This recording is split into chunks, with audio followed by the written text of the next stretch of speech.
Side हो जाओ। इसको चेंज कर लो, फिर वही बात हो गया।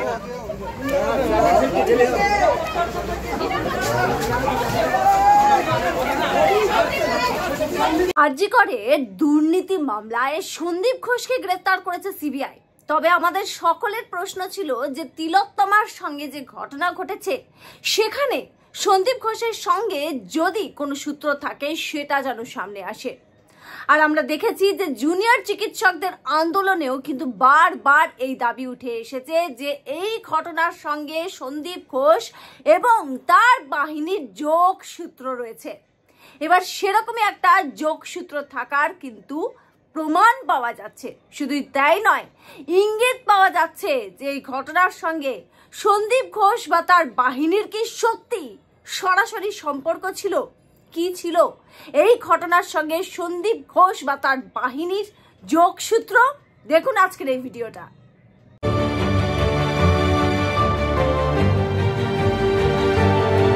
নমস্কার, দ্য পাবলিক পোল ব্রেকিং নিউজে আপনাদের সকলকে স্বাগত। আর আপনাদেরকে যে কথাটা বলার, সন্দীপ ঘোষের সঙ্গে তিলোত্তমার ঘটনার কি যোগসূত্র? পরিবারের সদস্য, বাবা মা হোক কিংবা আন্দোলনকারী যারা তার একেবারে কলিগস ছিল বা সহপাঠী ছিল, মানে আরজি করের জুনিয়র ডাক্তারদের আন্দোলন, আর সেখান থেকে আওয়াজ উঠেছিল যে তিলোত্তমার ঘটনার সঙ্গেও নিশ্চিতভাবে কোনো না কোনো যোগ রয়েছে সন্দীপ ঘোষ আর তার বাহিনীর। কিন্তু কোনো সরাসরি প্রমাণ কিন্তু পাওয়া যাচ্ছিল না।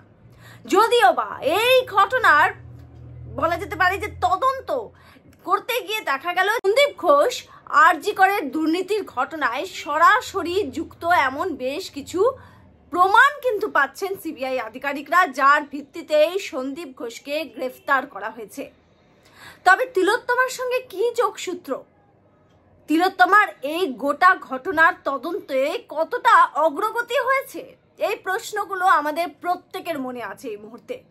ভিউয়ার্স, আপনাদেরকে জানিয়ে রাখি, এমন একটি চিঠি সামনে এসেছে যে চিঠিটা দেখলে বা পড়লেই বোঝা যাবে যে কোনো না কোনো ইন্টেনশন তো ছিল প্রমাণ লোপাটের সন্দীপ ঘোষের। তিলোত্তমার ঘটনায় প্রমাণ লোপাটের চেষ্টা করেছিলেন সন্দীপ ঘোষ, সেটা কিন্তু বুঝতে বাকি থাকবে না। এই চিঠিটা যেটা আপনাদেরকে দেখাচ্ছি, সরাসরি এই চিঠিটা কিন্তু অনেক কথা বলে দিচ্ছে। এই চিঠিতে সবার আগে যে বিষয়টা দেখবেন সেটা হচ্ছে ডেট, মানে দিন, কবে এই চিঠিটা লেখা হয়েছে। চিঠিটা ডেট যেটা বা দিন, যে দিনে লেখা হয়েছে সেটা খুবই গুরুত্বপূর্ণ। কেন বলুন তো? 10ই আগস্ট, মানে অভিশপ্ত সেই রাত, সেই দিন, অর্থাৎ 9 আগস্টের ঘটনার পরে 10ই আগস্ট এই চিঠিটা লেখা। কাকে লেখা?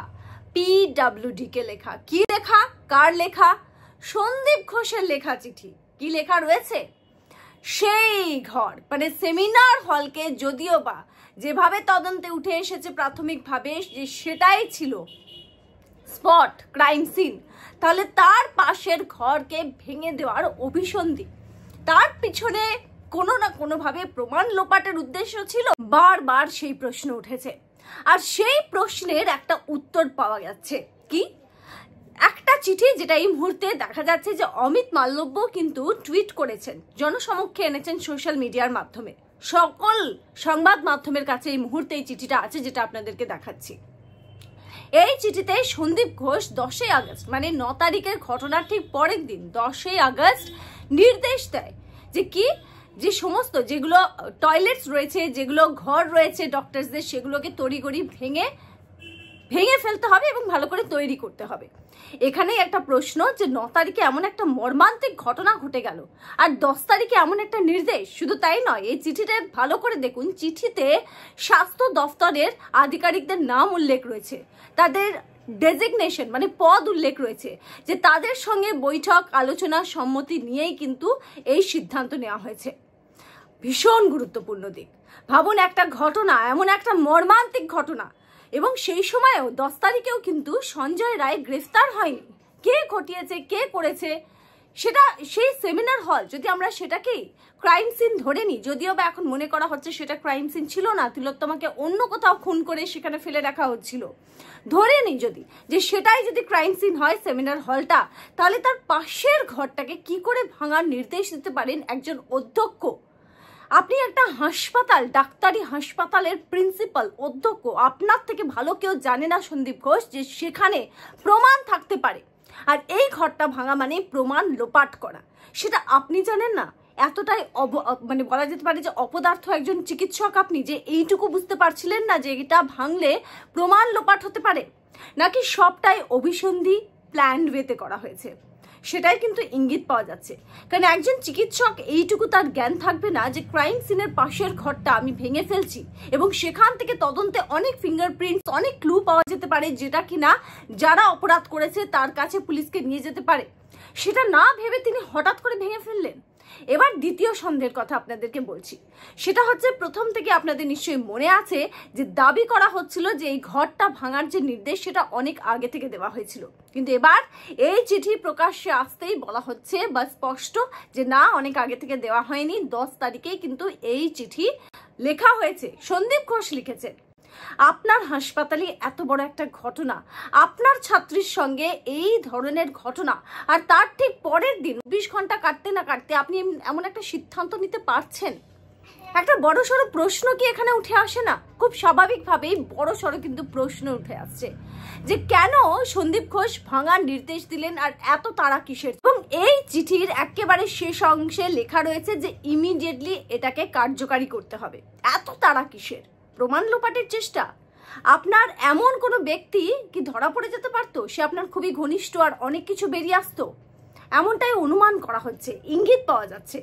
তার কথা, একটা কথা খুব স্পষ্ট যে সন্দীপ ঘোষের মতো ব্যক্তির যদি কোনো রকম যোগসূত্র এই ঘটনার সঙ্গে না থেকে থাকে, তাহলে কেন সে প্রমাণ লোপাটের চেষ্টা করবে? কারণ এটাকে প্রমাণ লোপাটের চেষ্টাই বলতে হবে।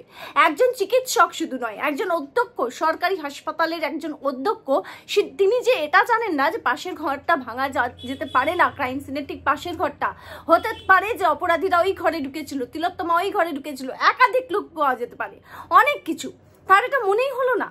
তাহলে তিনি যে ভাঙার ইনস্ট্রাকশনটা দিয়েছেন, তাহলে স্পষ্ট বলা যেতে পারে যে তিনি জেনে শুনে দিয়েছেন যাতে প্রমাণটা লোপাট হয়ে যায়, এমনটাই অনুমান করা হচ্ছে।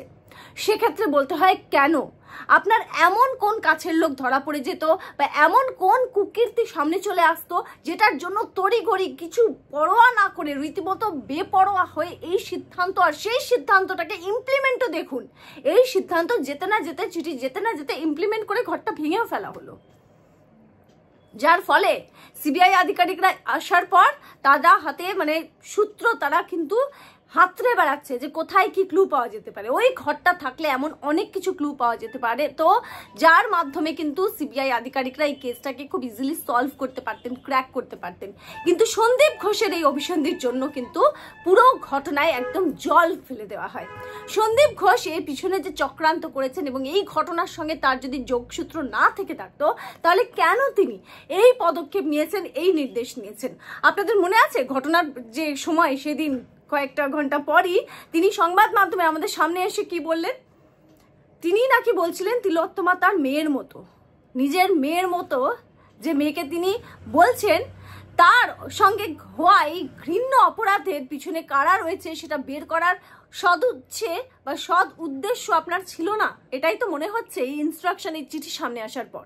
চলুন একবার শুনবো কি বলেছিলেন সেদিন এই সন্দীপ ঘোষ। যে ঘটনাটা ঘটলো, এরকম একটা নৃশংস ঘটনা, এই ঘটনাতে কি আপনি কাউকে আড়াল করার চেষ্টা করেছেন যে অভিযোগটা উঠছে? একদম ঠিক। আমি কোনোভাবেই আড়াল করার চেষ্টা তো করিনি, উল্টে প্রথম দিনই আমি নিজে ঘটনাস্থলে গিয়ে, যেখানে তার HOD head of the department অবধি ছিলেন না, আমি নিজে সেই ঘটনাস্থলে দৌড়ে যাই এবং আমি মেয়েটির নাম নিতে চাইছিও না, আমি চাইছি সেই ঘটনাস্থলে গিয়ে আমি নিজে দাঁড়িয়ে থেকে পুলিশ অফিসারকে বলেছি ইমিডিয়েটলি ইনভেস্টিগেট করুন, ফরেন্সিক রিপোর্ট আপনারা করুন, এবং 1 ঘন্টার মধ্যে ফরেন্সিক টিম এবং লালবাজার টিম আসে এবং ইনভেস্টিগেশন শুরু হয়। এবং আমি নিজে 1 ঘন্টার মধ্যে ওই ফ্লোরের সমস্ত সিসিটিভি ফুটেজ আমি তুলে দিয়েছি পুলিশের হাতে, যাতে দোষী শাস্তি পায়। এবং সিপি সাহেবকে আমি এই কথাও বলেছিলাম যে সুইপার থেকে হেলথ ডিপার্টমেন্ট যে কেউ ইনভলভ হবে তার বিরুদ্ধে প্রপার আইনগত ব্যবস্থা নেবেন, কোনো ভয় করবেন না, আমি আছি অ্যাজ এ প্রিন্সিপাল। আপনি কি কাউকে বলেছিলেন যে মেয়েটি আত্মহত্যা করেছেন? একদম ভুল। এই কথাগুলোই দুর্ভাগ্যবশত আমার মুখে বসিয়ে অপপ্রচার করা হয়েছে, আমার নামে আমাকে বদনাম করা হয়েছে। আপনি কি কাউকে বলেছিলেন যে এই ঘটনাটার মেয়েটি কেন ওই সেমিনার রুমে শুতে যাবে? একদমই নয়, এগুলো সমস্ত ভুল। আপনারা আশা করি ভুল বলি এর কোনো সত্য যাচাই করতে পারবেন না, কারণ কোনো ভিডিও ক্লিপ, কোনো অডিও ক্লিপ, কোনো হোয়াটসঅ্যাপ কোথাও দেখাতে পারবেন না আমি এরকম কথা বলেছি। এবং আপনারা আরজিকর আন্দোলনের সময় দেখেছেন ছাত্রদের সঙ্গে আমার একটা ডিভিশন তৈরি করার চেষ্টা হয়েছে, সেখানেও আমার মুখে বিভিন্ন কথা বলা হয়েছে সন্দীপ। এবং এর মধ্যেও কিন্তু ছাত্রদেরও আপনি কিন্তু দেখবেন কোনো ছাত্র পলিটিক্যাল কালারের মধ্যে থেকে এই কাজগুলো করেছে। সুতরাং আমি পরিষ্কারভাবে বলছি, আমি কোনো অপপ্রচার বিরুদ্ধে এবং আমার সম্পর্কে যা সব অপপ্রচার করা হয়েছে তার আমি সমস্ত নস্যাৎ করছি। আমি এরকম কোনো কথা কোনোদিন বলিনি, বরঞ্চ আমি মেয়েটির প্রতি সহানুভূতিশীল, কারণ আমি তার বাবার মতো, তার বাবার যা কষ্ট আমারও একই কষ্ট হয়েছে। শুনলেন তো বক্তব্য? এটা শোনার পর একটাই কথা বলা যেতে পারে যে রীতিমতো সেদিনকে নাটক করছিলেন তিনি, এটা স্পষ্ট। তার কারণ তিনি যদি সত্যিই চাইতেন যে তিলোত্তমার অপরাধীরা গ্রেফতার হোক, তারা একেবারে জনসমক্ষে আসুক, গোটা বিষয় যাতে ভালোভাবে তদন্ত হোক, সেটা চাইলে এই ধরনের নির্দেশ তিনি দিতেন না, আর ওই ঘরটা ভাঙাও হতো না। এটুকু নিশ্চয়ই আমাদের স্বাভাবিক বুদ্ধিতে প্রত্যেকে বুঝতে পেরেছি। এবার প্রশ্ন হচ্ছে যে এই যে কে অপরাধ করেছে, কারা কারা জড়িত রয়েছে, কারণ সঞ্জয় রায়ের জন্য আপনি এত বড় কাজ করেছেন, এটা বিশ্বাস করতে কিন্তু আমাদের প্রত্যেকের অসুবিধা হচ্ছে, নাগরিক হিসেবে অসুবিধা হচ্ছে। তবে যাই হোক, যারা বা যেই ঘটনার সঙ্গে যুক্ত রয়েছে খুব তাড়াতাড়ি মনে করা হচ্ছে যে সিবিআই আধিকারিকরা সেই নাগাল পেয়ে যাবেন।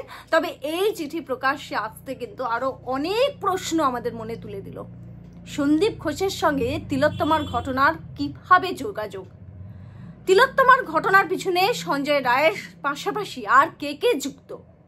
তিলোত্তমার সঙ্গে হওয়া ঘটনার সঙ্গে জড়িত অপরাধীরা সামনে আসুক বা গ্রেফতার করুক পুলিশ, সেটা চাইতেন না সন্দীপ ঘোষ? কেন? কি অভিসন্ধি ছিল? কি স্বার্থ ছিল? এমন অনেক প্রশ্ন এখনো পর্যন্ত কিন্তু উত্তর পাওয়া যাচ্ছে না। এই গোটা বিষয় নিয়ে আপনাদের কি মতামত? অবশ্যই দ্য পাবলিক পোল ব্রেকিং নিউজে আপনাদের মতামত আমাদেরকে জানাতে থাকবেন। আপনাদের মূল্যবান মতামতের জন্য অপেক্ষায় থাকবো আমরা। দেখতে থাকবেন the public pole breaking news, জনতার দরবার।